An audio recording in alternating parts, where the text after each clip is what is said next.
જલારામ બાપા વીરપુર કે બાપાએ આજની તારીખે પણ આ મંદિરની અંદર 1 રૂપિયો ભેટ ધરાવવામાં નથી આવતો. મંદિરે તમે મૂકો ને તો તમને એમ કહે કે ના, અહીંયા કાંઈ મૂકતા નહીં. અમારા જલારામ બાપાનો આશીર્વાદ છે.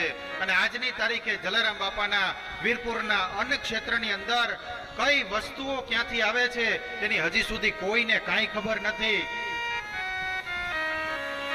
રઘુવંશી સમાજ આજની તારીખે ભગવાન જલારામ બાપાના ઉપાસક છે. જલારામ બાપાએ પોતે આજીવન કાળ જ્યાં સુધી પોતે સેવા કરી ત્યાં સુધી એને શું મંત્ર રાખ્યો તો કે દેને કો ટુકડા ભલા લેને કો હરિનામ. રામચંદ્ર ભગવાન માટે પોતે રામ રક્ષા સ્તોત્ર આવે કે જે રઘુવંશી પરિવાર છે કે કોઈ પણ પરિવાર છે એને રામ રક્ષા સ્તોત્રનો પાઠ કરવો અત્યંત આવશ્યક અને જરૂરી છે.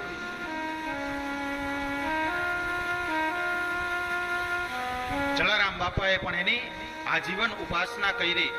એટલે આજની તારીખે પણ જલારામ બાપા જલા બાપાની સાથે જલારામ નામ શબ્દ જોડાય છે. મેં કીધું હતું ને કાલે કે રામ એક નામ છે પણ કેટલા લોકોનો ઉદ્ધાર કરે છે.